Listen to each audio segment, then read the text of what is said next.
what do you think that people misunderstand when it comes to life and death fights, street fights?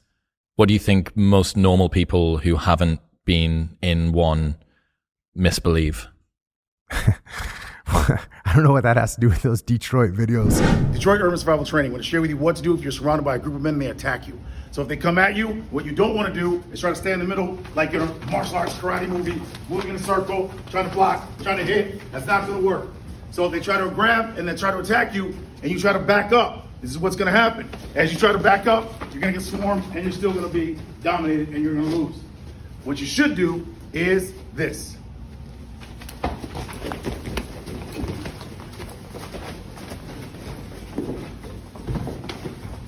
And as you can see, when you move in a circle around the crowd, you're able to attack each attacker individually. Those What? Detroit videos are definitely... It's a pantomime. Yeah. So I guess... So I guess what to answer your question, what do most people not understand about a street fight? They're probably not used to just the level of violence that's going to occur. Maybe this is what you're getting at with the Detroit self-defense videos or whatever they are. The choreographed maneuvers that work when you and I are going through them and sort of dancing, those aren't going to work in real life. And so if you think that you're going to be able to drop someone with one punch, or you think all those things that are sort of the old traditional martial arts, doing kata, and I do this to you and it causes this reaction, then my next move is over here. Yeah, that stuff doesn't really work in a street fight. Yeah.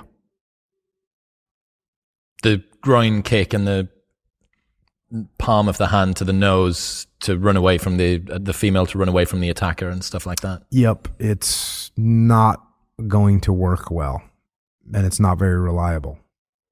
If you want to learn how to fight, you got to learn how to fight. You got to do jiu-jitsu, Muay Thai, wrestling, boxing. That's what you need to do if you want to learn how to fight. You talked about the misconceptions of the street fight is the person that thinks, well, if someone messes with me, I'm just going to get wild. And they think that's going to work. And that's not going to work, especially against someone that's trained. So if you think that you're going to have some magical powers because you're angry or because your adrenaline's going, that's not true. And it's going to cost you in a big way. Especially if you come up against somebody like Tim Kennedy, who's genuinely trained. Oh, for sure. Yeah. And this day and age, well, I mean, I live in San Diego, California. A lot of people train. I wouldn't say it's the majority of people train, but there are a lot. If you get into a fight in San Diego, there's a decent chance you're fighting against someone that knows how to fight. And look, there's jiu-jitsu on every street in San Diego, jiu-jitsu academies. So, yeah, if you just think you're going to be a tough guy, it's going to be rough. It's going to be a rough tour. How do you adapt jiu-jitsu when outnumbered and in something more serious than a playground or bar fight? Yeah.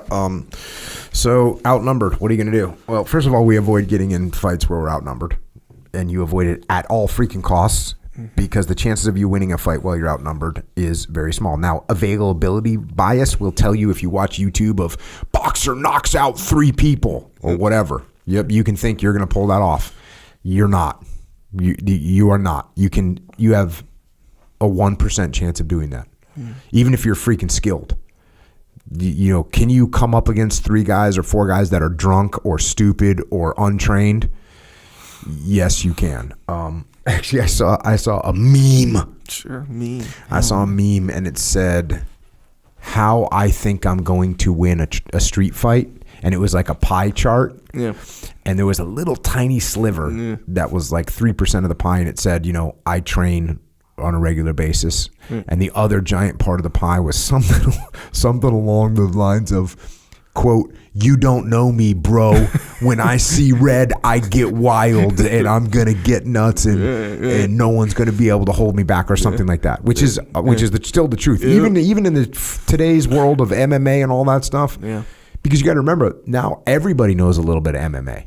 Yeah. So it's not like now if you're a guy that watches UFC and you think you know a little bit from watching UFC and you're going to get nuts and that's how you're going to win. Well, everyone else knows a little bit of UFC too. Everybody. So that get nuts thing, first of all, it was never real. But now just because you're going to get nuts and you have a little bit of UFC watching on TV, like it's not going to work out. So, okay. So we are going to avoid getting in strikes with a bunch of people, or getting in fights with a bunch of people. If we can avoid it, yes, jiu-jitsu is not your first option. Like, hey, I'm going to grab this guy and start to grapple with this guy while 3 other guys are hitting me in the head with beer bottles, or with, because he's talking about something more serious than a playground or a bar fight.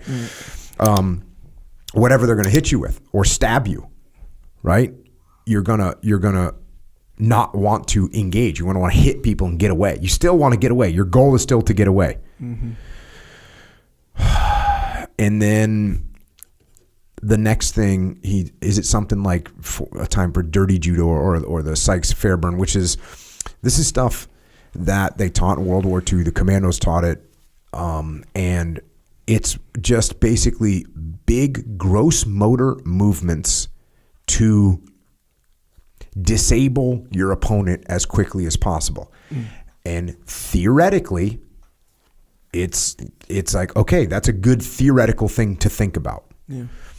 Realistically, it's not as it's a good theory that's going to work sometimes, and it's also not going to work a bunch of the time. So, for instance, a groin strike. That's something that'll come, a knee to the groin or a shin kick to the groin. So first, you would somehow either grab the head of the opponent or the shoulders. So we'll just show the head first. You grab the head and take either your knee or the top of your foot to kick in the groin. That's great. Can it be, a shock if you're in a fight with somebody and you nail them? Sure. But guess what? It's not going to end the fight. Yeah. It's actually not going to end. Well, let me rephrase that. There's a 1% chance that it ends the fight. What if you go for an eye gouge? Because that's like super hostile, right? It seems like, once I gouge their eyes, I win the fight. It's not true. I've had people try to gouge my eyes before, and it is not an effective method for stopping someone. I did not stop.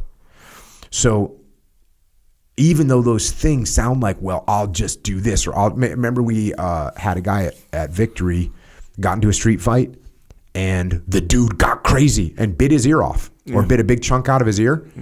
And even though the guy, our fighter, lost part of his ear, he still won the fight and could have killed the other person had he wanted to. So even biting off someone's ear, which you think is going to be this big shocking thing, it's not. It doesn't stop. So the idea that, hey, here's what it boils down to. If you and I are going to fight, and now we're fighting to the death, and you've trained jiu-jitsu and I've not, you are going to destroy me. And I might scratch your eyes. I might scratch near one of your eyes for a half a second before you arm lock me, or before you choke me, or before you get them out and punch me in the head 17 times, or elbow me in the face. You might be able to get a little bit of damage on me, but your attempt to kick me in the groin, your attempt to throat punch me, all those things are going to fall short. And I'm going to this is when you train jiu-jitsu and I don't. Right. If I try and throat punch you, or I try and poke your eyes, or I try and kick you in the groin, all those things, there's a 0.001 chance that I nail the perfect groin shot, or I actually stick one of my fingers in your, I'm not going to get both my fingers in your eyes. Yeah. I might get one in. And guess what? You can still see out of the other one. And you're going to now you're going to do a double leg. You're going to take me down. You're going to kill me. So what's the deal here? Train jiu-jitsu, train boxing, train Muay Thai, train wrestling. And then if you want to start looking at some of the old school, hey, where are some vulnerable areas? That's fine. You know what they are already. You occasionally incorporate some of them? Sure. You want to, if you're training a female in some level of self-defense, should they be thinking about how they could do some of these strikes? Sure. But if you think that a female is going to give a guy a kick to the groin followed by an, what do they call that? Like a palm strike to the face, and that's going to stop a 220-pound guy? It is not going to. It is not going to.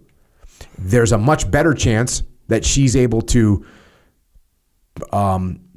sort of pretend to be weak and allow the dude to get into a certain position before she springs a freaking triangle choke or escapes to the back and gets a rear naked choke, something like that. Infinitely better chance. If you think you're gonna incapacitate somebody with one strike and that's what you're counting on, you're wrong. Can it happen? Yes. Is it going to happen? Not likely. Train jiu-jitsu, train Muay Thai, train boxing, train wrestling. If you want to take a look at some old school, hyper aggressive gross motor skills to incapacitate people, sure, look at them. But you cannot rely on it. You know what you can rely on? If you're hyper aggressive with one of those and someone's not expecting it, sure, it'll work. Yeah. You know, like someone comes up and gets in your face and you've just freaking, you strike first fast and hard, you can get the upper hand. You can definitely get the upper hand. If they're ready to fight, then none of that shit works. Yeah. Yeah.